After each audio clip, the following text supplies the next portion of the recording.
Stepmom Lorna Tolentino calls for legal help on Mark Anthony's case. Read more here. Mark Anthony Fernandez, stepson of actress Lorna Tolentino, wife of late actor Rudy Fernandez, was arrested in Pampanga for carrying a kilo of marijuana allegedly found on the passenger seat of his vehicle. The actress is concerned that her stepson might have his rights violated as he was shown to the media without a lawyer. The actor then admitted that he was just about to buy some, which he uses to protect himself from cancer, when he was caught. Tolentino did not much give further depth in her stride to seek legal advice for Mark's case. Under the Republic Act No. 7438, or the Rights of Persons Arrested, Detained or Under Custodial Investigation, any person arrested, detained or under custodial investigation shall at all times be assisted by counsel. Invite you to watch the video. 19-year-old girl stabbed to death by own father. Shocking. A 19-year-old girl was stabbed and murdered by own father at Valencia, Bohol, as reported by GMA News on October 8. According to witnesses, the victim and the suspect had an argument before the crime happened. The girl was said to be washing her clothes on a brook when her father came and stabbed her 15 times. Eventually, the suspect cut her neck, which killed the pitiful victim. Authorities are currently making actions to find the suspect after it escaped from the crime scene. Invite you to watch the video. OFWs are Duterte's most essential soldiers in the war for a better Philippines. Overseas Filipino workers, OFW, are one of the major key players of President Rodrigo Duterte in his mission to create a better version of the Philippines. President Duterte have always been supported by Filipinos abroad even before he was inaugurated as country's highest leader. During the time when President Duterte was still hesitant to run as president, OFWs did not stop trying to convince Duterte, then Davao City Mayor. OFWs went to their social media platforms to call on Duterte to file his presidential candidacy.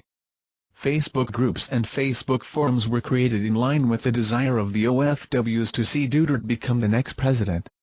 Just as when other Duterte supporters has stopped campaigning for him when he said that he will not run, the OFWs remained loyal to him.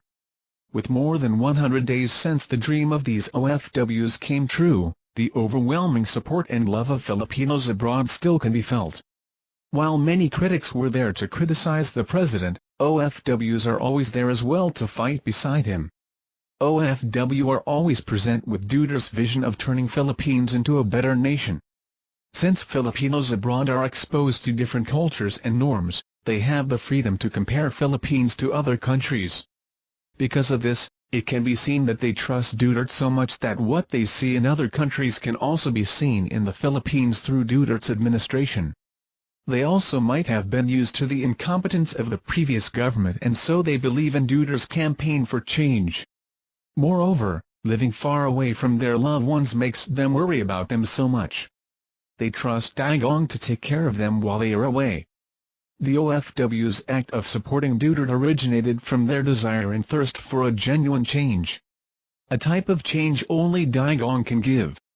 Although the population of these OFWs are significantly small compared to the 16 million people who elected the president, the undying support and trust of these Filipinos abroad are important components of what made Duterte run the country. Moreover, OFWs taught many people to speak out so their voices can be heard.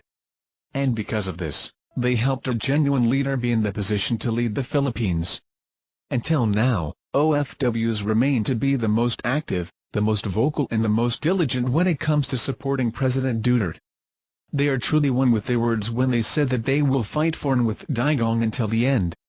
Invite you to watch the video. 54 celebrities on NCRPO drug list. The National Capital Region Police Office, NCRPO, on Saturday revealed that a total of 54 celebrities have been included in its updated drug list. NCRPO Director Chief Superintendent Oscar Albild said that additional names were included in the list based on information from celebrities Sabrina M. and Krista Miller, who were recently arrested by the Quezon City Police District Office.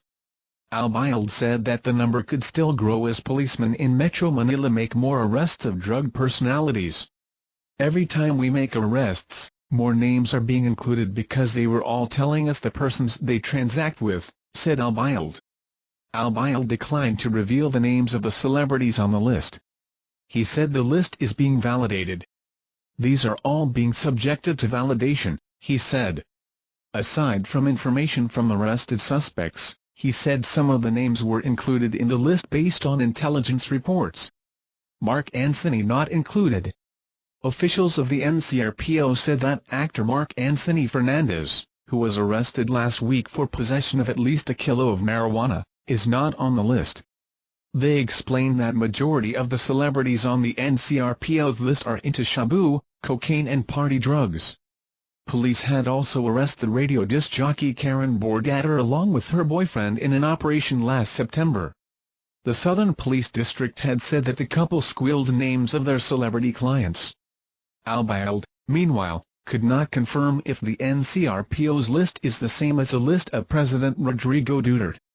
"Sorry, I can't say cause I haven't seen the list of the president," the NCRPO chief told GMA News Online. Toghang or surrender.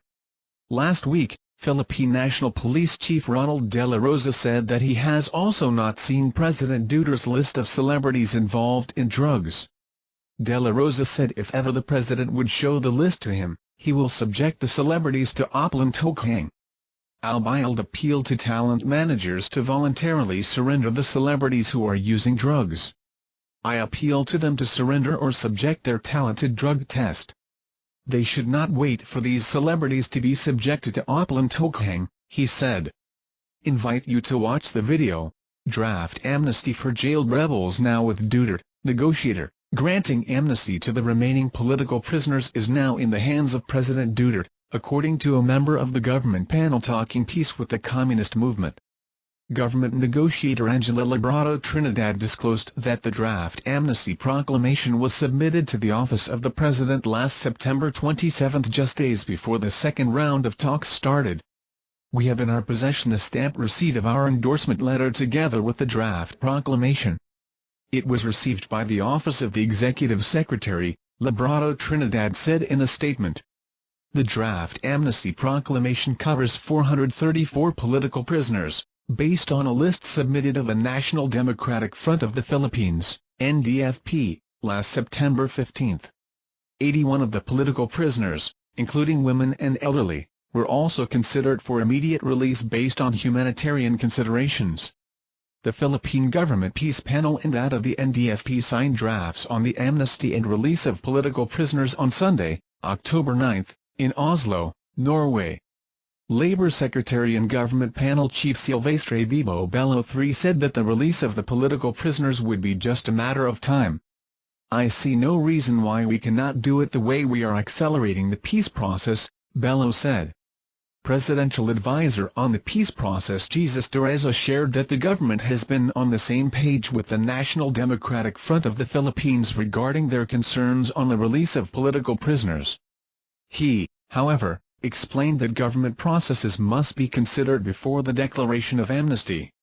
For Communist Party of the Philippines founding chair Jose Maria Sison, there will be no bilateral ceasefire between the government and communist guerrillas unless all of the remaining political prisoners are released.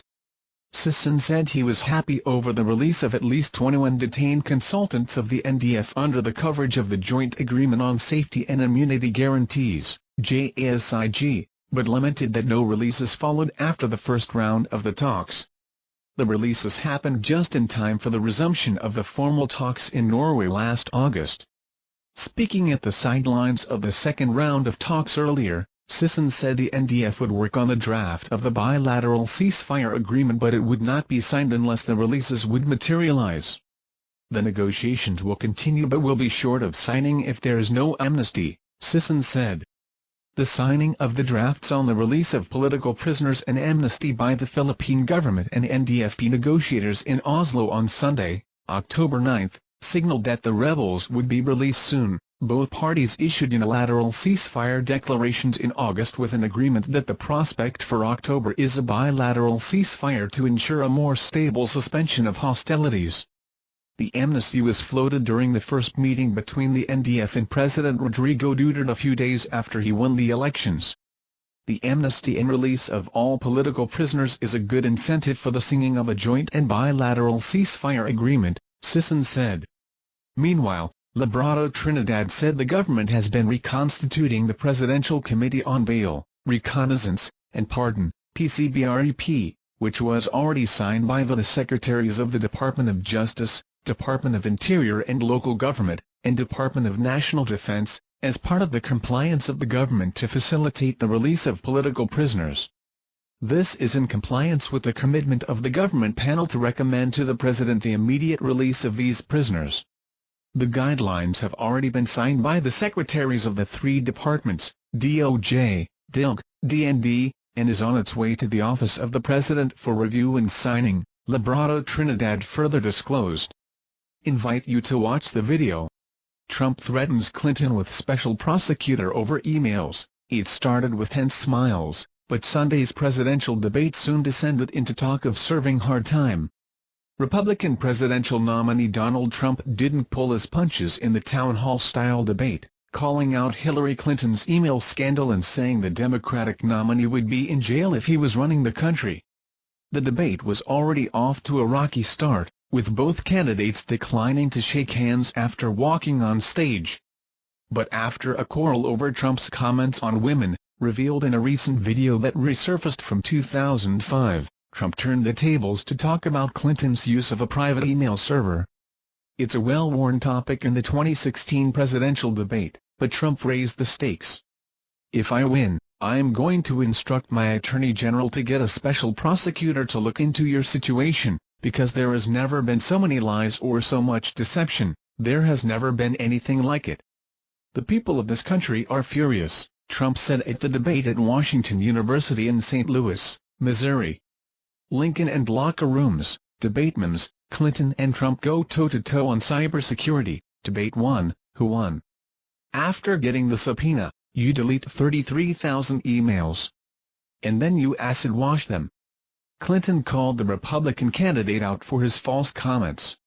"It is just awfully good that someone with the template of Donald Trump is not in charge of the law in our country," she said. Trump's response? "Because you would be in jail." After a rally of cheers, moderator Anderson Cooper attempted to call the debate back into order, but Donald Trump was not willing to let the point pass. "I would like to know why you aren't bringing up the emails?" he asked of Cooper. "I have been bringing them up. It hasn't been finished."